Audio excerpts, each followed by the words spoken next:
Thanks for coming out on a cold afternoon to our press conference. Obviously, you know, the gentleman on my right and the gentleman on my left, and there's sort of 5 things we'll cover off in this press conference. And I'll start first of all with the Chupi claim, sort of bigger piece of news that's happened in the last few days, and I haven't made any comments because I've been travelling, but I want to make clear that the club's obviously extremely pleased that the matter has been finally resolved. It's important for all parties, and it brings clarity to all the stakeholders, the players, the staff and fans in the broader game, given the nature of what was being contemplated. The thing I would say is that it's been an unwelcome distraction which has contributed to a poor performance on the field in 2017, as we've been on record saying before, and we're very pleased to be able to finally close that matter fully. And I want to thank our barrister Darren Finlay, our lay representative Andrew Dean, and our advisor Les Smith for helping to bring that very, very large complex matter to an end. And I also want to place on record our thanks to Ralph Rimmer and his team from the RFL, as they were obviously a party to that claim, and that we look forward to the new season. I think happy to take some questions on that as we roll forward. The next things, if there's anyone who wants to ask now, otherwise you can have a chat to me later on. We always, as a club, we're always confident that we will get us resolve this without going as far as the court case itself. I was always very confident that there was no exposure to the club, but it's always a bit of an uncertain thing when you're talking about legal proceedings, and we're just grateful to have it behind us.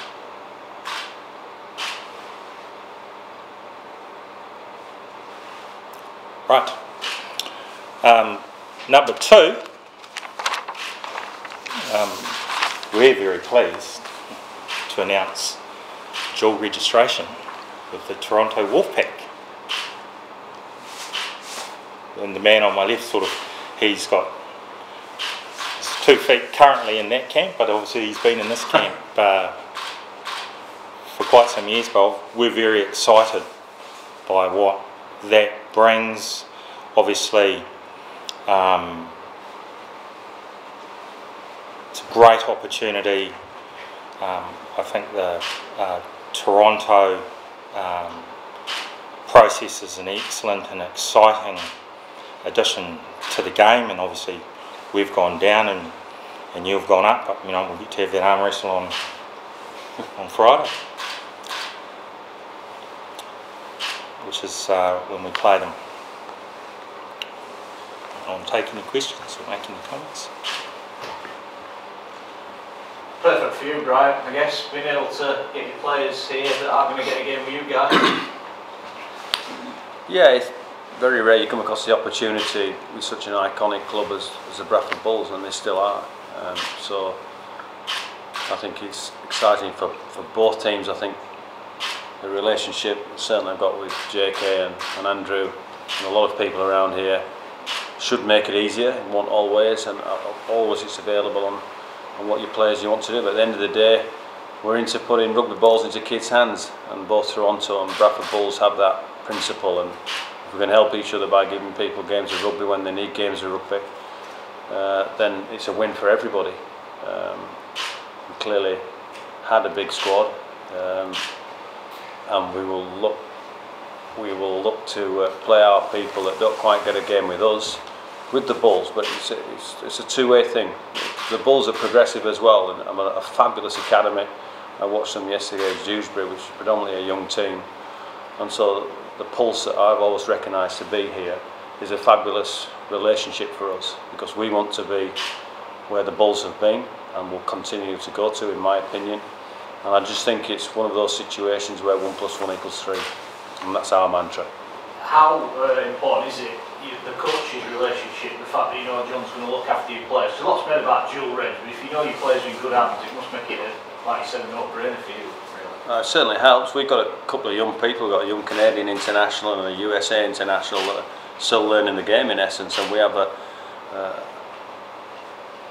few players in that category that will need to know that when they come here they're well trained and they play a decent brand of rugby and a decent style. At the end of the day, it's down to the players and the individuals themselves and to impress in relation to getting a first team jumper at either team. John will tell you that. And so, but it's always easier when you know the people involved and you can pick up a phone and have a relationship in that way rather than a paper relationship. So that was predominantly the exciting thing for me. I see good things happening here. Clearly, behind the scenes, we're working really, really hard to win the hearts and minds of the rugby league fraternity over here and in North America, and that's our challenge. Our travel dynamics are hard, and so on the back of a phone call we can say that so and so might need a game. Have you got to play? That doesn't mean to say they'll get in John's team. John's a strong man himself, is it, mate? You're not going to be that rubbish or whatever. But I'm just confident that it's a partnership that can work. But a tough week, as you said before, the Wolfpack. Are you going to be getting some more players in to recover the 3 that you've just lost? Yeah, we're also on the, I mean, the mantra never changes. For the last 20 years for me, everybody's on the lookout for good players and people that can add to their squad.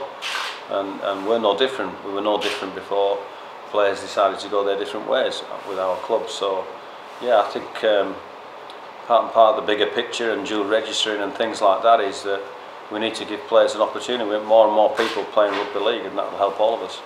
John, you must be delighted. I mean, they've got a pretty good squad at the Wolfpack regardless. This is a great opportunity for you, isn't it? It is a great opportunity. It's another part of the jigsaw, the performance jigsaw for us, because obviously our scholarship's very strong. The under-19 section is very, very strong indeed under John Bastian, our head of youth.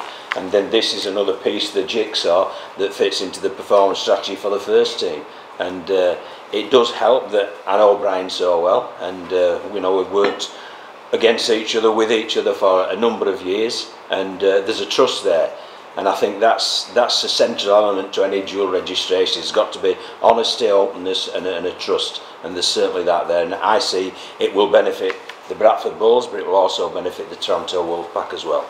Lots of benefit, isn't it? The dual reg and how it works and how it doesn't work. What's your views on it? Well, I mean, obviously it's part of the performance strategy, so I think it can work if the individuals involved really do get on and, as I say, open, honest and trustworthy, and I feel that's in bucket loads with Nobby and his staff at Toronto. Just one for Andrew. Is this the most optimistic you've been in your time with Bradford now? Because it feels like the slate is clean now, doesn't it, with everything that's happened off the field as well? Well, it's day 371 actually, so I think it's the first year truly was about survival of the club. We've made tremendous gains, and now our focus is about rebuilding and making sure we implement those long-term strategies, the performance strategy that John talks about, the importance of our junior youth development and integrating in terms of strategies with the Toronto Wolfpack. It's all part of that jigsaw. But not just me, our fans are excited, the club's excited. There's a real buzz. Andrew, it's not just going to be the on-field sharing of players, it's also going to be the off-field sharing that expertise and practices. Yeah, I mean, there's a broad set of opportunities there, and we're going to pursue them.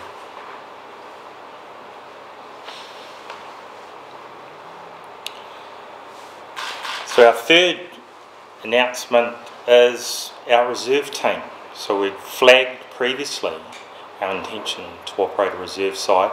We know the size of that competition has fluctuated around, and our application to be in that competition has been accepted. So as it currently stands, we'll be the 6th club that will field a reserve side. And again, that's another part of our strategy where you add it to all the other things that are happening. We see the need to be able to have something that's organised for players who aren't playing in the first team that for whatever reason are too old or not playing in the 19s to be able to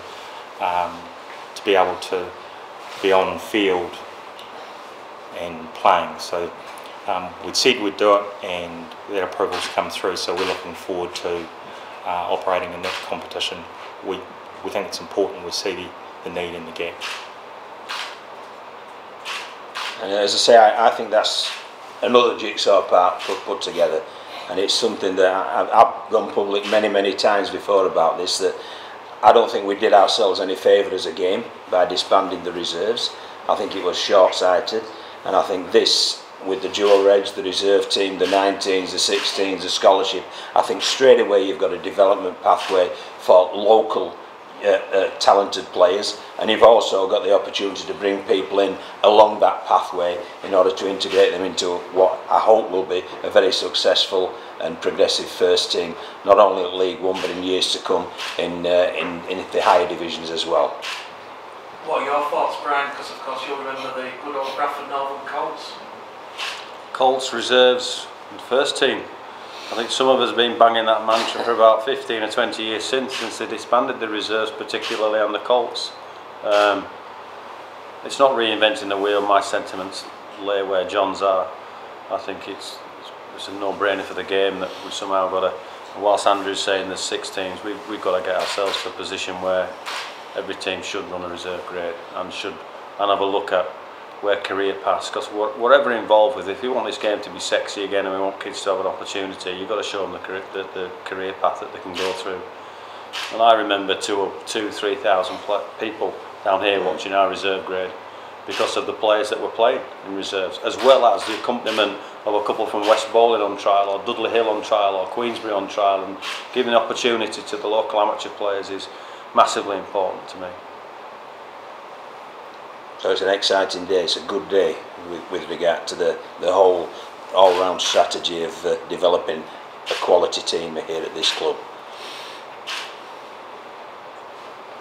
And it's exciting. You look at the young lads that were on display against Dewsbury.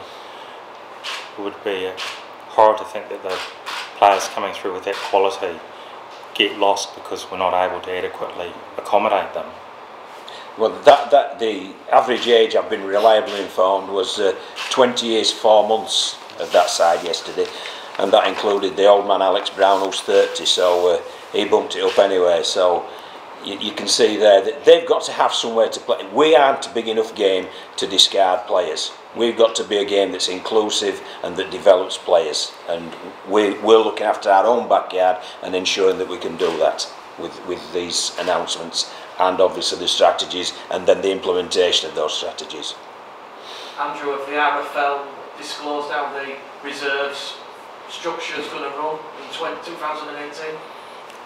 I think with our acceptance into the competition, they're just revising the draws. So I don't believe they've released the revised draws yet, but obviously it's up to other clubs as to whether they participate. But we'll play who's there.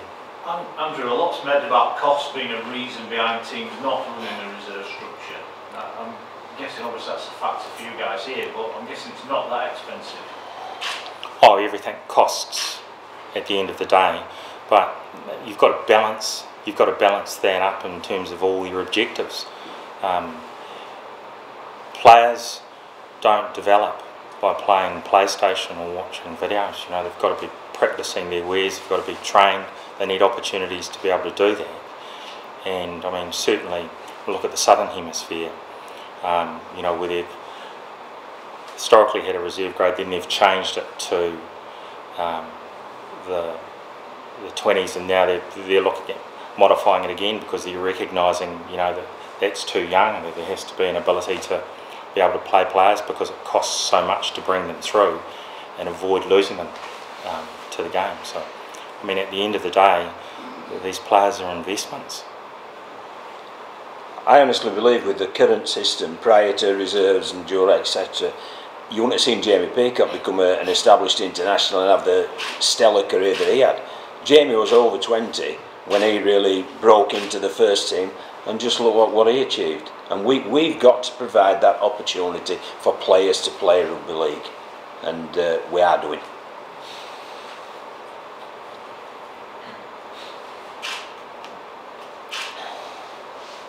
Alright, so number 4 is the Transatlantic Cup, and my friend Martin down there, when we first started speaking about some of the exciting things that could be done, and with Brian, we talked about doing that. So on Friday is the first leg of that Transatlantic Cup, where we host the Wolfpack on Friday night, and this is obviously forerunner to the second leg, which will be in a venue to be announced at the right time for next year. So we're excited about that. We're excited about having the Wolfpack here. We're excited about being part of that strategy to help develop the game beyond these shores. Do you see that developing into like a multi-club tournament? And it's got huge potential. I know that administrators of the game are looking at, what does the future look like, and what opportunities here, and where the expansion looks like offshore. I suppose they're all sort of parts of the same opportunity set in question. I think it's exciting. I think the Wolfpack bring a huge amount to the game. They bring access to a huge market. They've demonstrated in a really short period of time what a fantastic following they have, and their performance on the field. I mean, it's there. It's in the stats, and they're embarking on League 2. But I'm not here to be the Wolfpack's cheerleaders. I'm sure they've got plenty of those, but it's exciting. It's good for the game. It's growth and expansion. Brian, what's the excitement like ahead of your first season in the Championship in Toronto? Yeah, it's fabulous. We're looking forward to Friday in particular, and just expanding on the Transatlantic Cup there. I'm not doing the PR for the Bradford team, but if you're one of those young players playing yesterday against Dewsbury in the horizontal rain and wind, where I was there watching, the opportunity to go across to clearly the reverse of this fixture is in Toronto, and to experience playing in front of 10,000 people who are just loving the game. That opportunity for John's players and John's young players, as well as their senior players, must be exciting. So I think we live in a global world, don't we? Clearly we live in a global world, but I mean, the games and sport is particularly global now, and to say to a young player that might be signing for Bradford or not be signing for Bradford, we play in the Transatlantic Cup, and that may grow, there may be other teams involved in that. I think it's very exciting, and I think it's the way we should approach most things into having events, and that clearly we hope is going to be a massive event in the calendar. Am I right in saying, Brian, that the dual reg deal would enable a Bradford player to play for Toronto if you saw that player potentially could fit? If I can get into John enough to let him go, because he's not could let him players go. He's got 47 players at the moment, and he'll be having 56 by the time the season starts. But clearly, it's a two-way street. I appreciate what goes on at the Bradford Club. Many people don't see what goes on at the Bradford Club every day and every week. I'm here representing Toronto. The reason we're dual regimented is because there are benefits both ways. Clearly there are benefits to Bradford, but I just see the benefits to North America, and a club like the Bradford Bulls visiting us and having a partnership with us